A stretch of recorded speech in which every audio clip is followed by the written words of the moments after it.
Result এখনো আসেনি।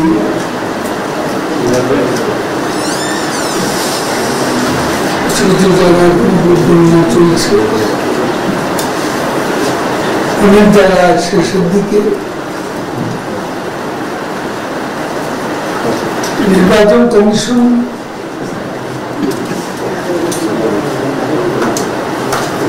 জানিয়েছে ভোটার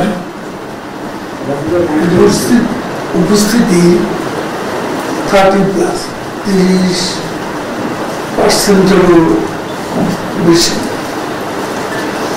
আগামীকাল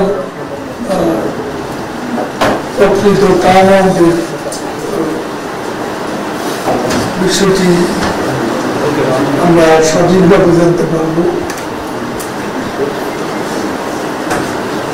এখানে একটা বিষয় হচ্ছে স্থানীয় সরকার নির্বাচনে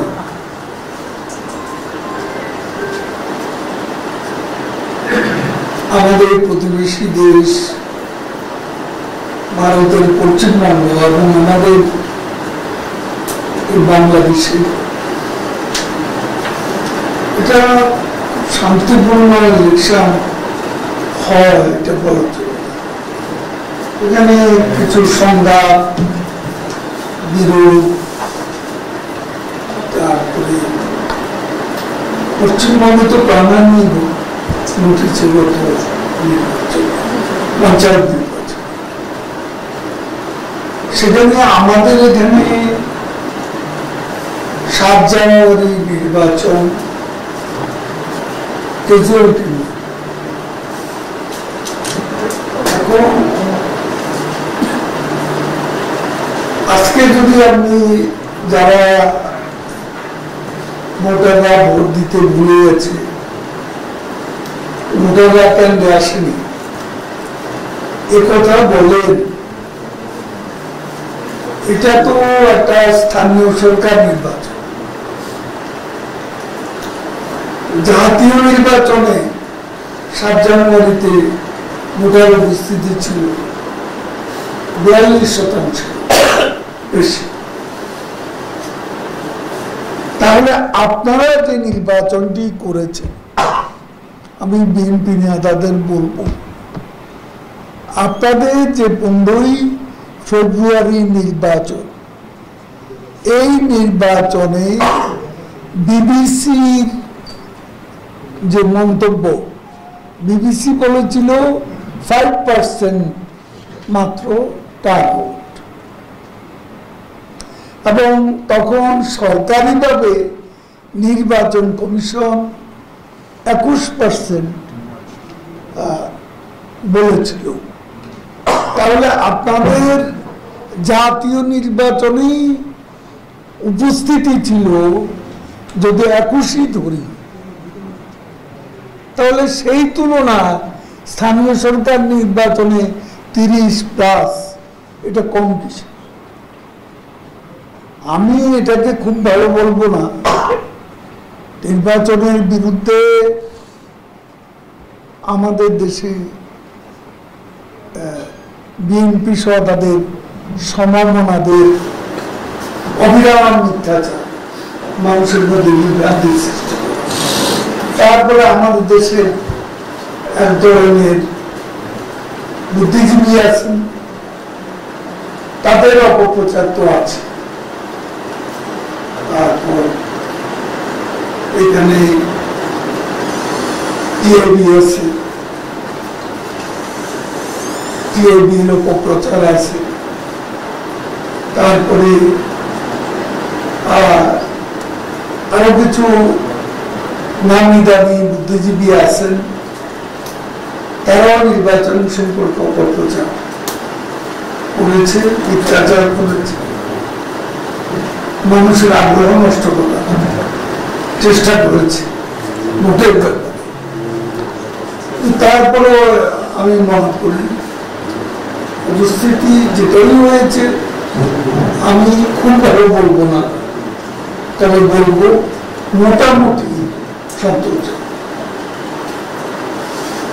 এবং স্থানীয় সরকার নির্বাচনে আজকে বিদ্যমান পরিস্থিতিতে টার্ন আউট নিয়ে আমার মনে হয় খুব বেশি কথা বলার প্রয়োজন। তবে একটা কথা আমরা বলতে পারি যে দুটা পর্যায়ে নির্বাচন হয়েছে, এই নির্বাচনে নিয়ে রক্তপাত হবে, খুনখারাপি হবে, মারপিট হবে, সংঘাত হবে, এসব নানান সংঘর্ষ হবে। শেষ পর্যন্ত কি শেষ পর্যন্ত কোন ক্যাজুয়ালিটি নেই, প্রথম পর্যায়েও নেই, এই পর্যায়েও নেই, এবং এটা ইলেকশন শান্তিপূর্ণ হয়েছে। সেটার জন্য election commission can claim credit for it, এবং তারা খুব শক্তভাবে প্রশাসনকে ইলেকশন ফ্রি ফেয়ার হওয়ার জন্য তারা তাদের প্রভাবিত করতে চেষ্টা করেছে এবং প্রশাসনকে সীমারেখার মধ্যে থাকতে তারা এনকারেজ করেছে, ইনফ্লুয়েন্স করেছে, এবং সেজন্য আজকে শান্তিপূর্ণ ইলেকশন দ্বিতীয় পর্যায়েও করেছে।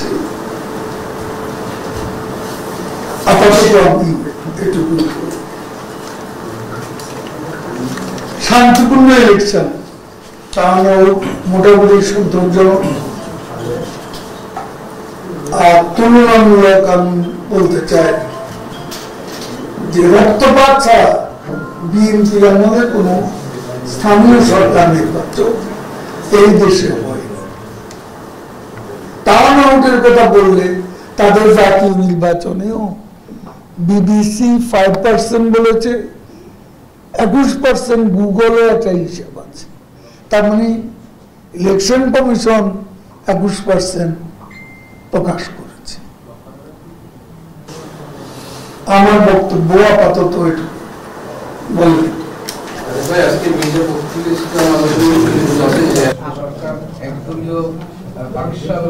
চেষ্টা করছে, এই কারণে মানুষ ভয় পাচ্ছে, সে কারণে মানুষ নির্বাচন বর্জন করেছে।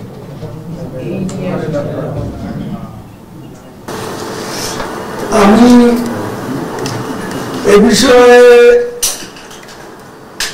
আমাদের বক্তব্য অত্যন্ত পরিষ্কার। বাকশালটা কি? বাংলাদেশ কৃষক শ্রমিক আওয়ামী লীগের সঙ্গে কৃষক এবং শ্রমিক এই দুটা শব্দ যুক্ত করা হয়েছে, এবং এটা দেশে যে পলিটিক্যাল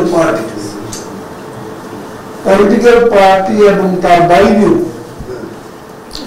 বিভিন্ন সার্ভিসের প্রতিনিধিও সেখানে ছিল, এবং এটা কোন একক কর্তৃত্ববাদী দল নয়, এটা হচ্ছে জাতির প্রয়োজনে তখনকার বাস্তব অবস্থা একটা জাতীয় দল। এটা কোন একদলীয় শাসন নয়, জাতীয় দল। সেখানে ইলেকশনের ব্যবস্থাও ছিল, এবং সেখানে ইলেকশনে অধিকতর জনপ্রিয় 4-5 জনের ইলেকশনে প্রার্থী হবার সুযোগ ছিল।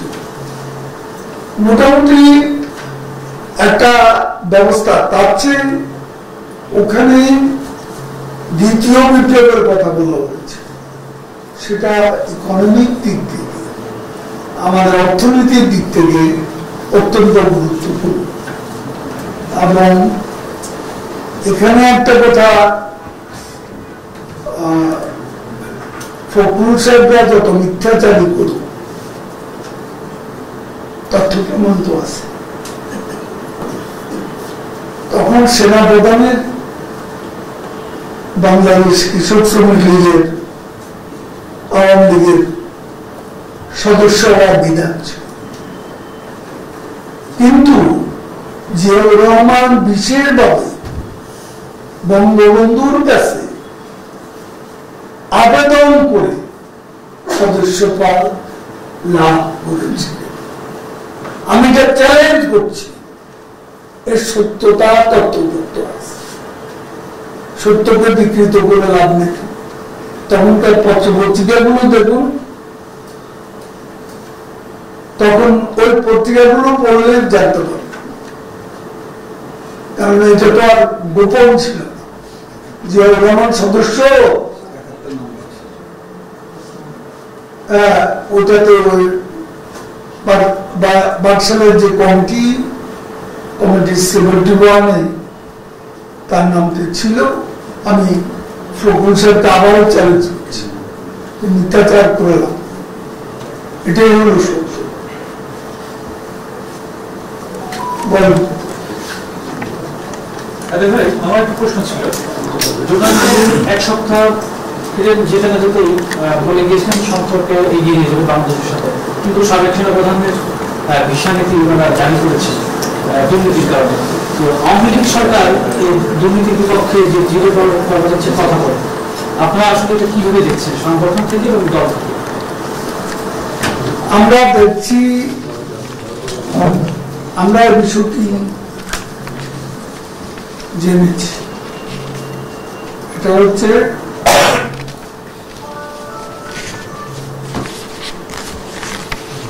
আমাদের পররাষ্ট্র মন্ত্রণালয় যেটা বলেছে, বাংলাদেশের মিশনকে জেনারেল আজিজের বিষয়ে অবহিত করা হয়েছে।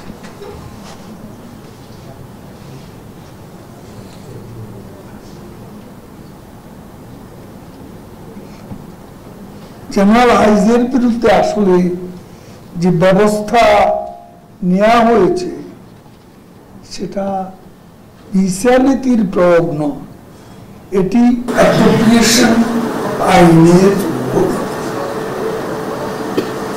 এটা কোনো ইম্পোজ করানো ভিসা নীতি, ওখানে অ্যাপ্রোপ্রিয়েশন একটা আইন আছে, সে আইনের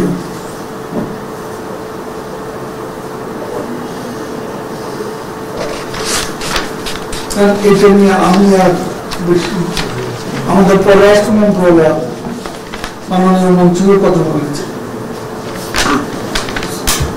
আমরা এতটুকু জানি।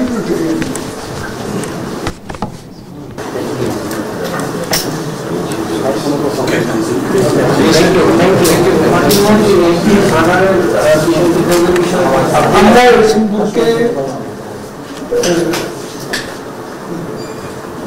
বিভিন্ন ধরনের খবর পাচ্ছি, এখনো আমরা নিশ্চিত হতে পারছি না আসলে কোনটি সত্য।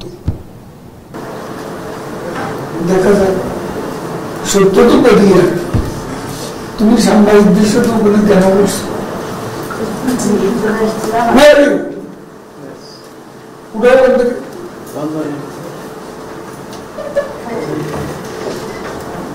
আর এগুলো কেন আসে? আমি পিছে ঘুরে নেই কাদিম ভাই, সত্য দেখো সব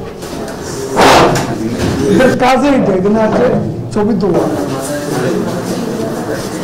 ঠিক আছে, থ্যাংক ইউ।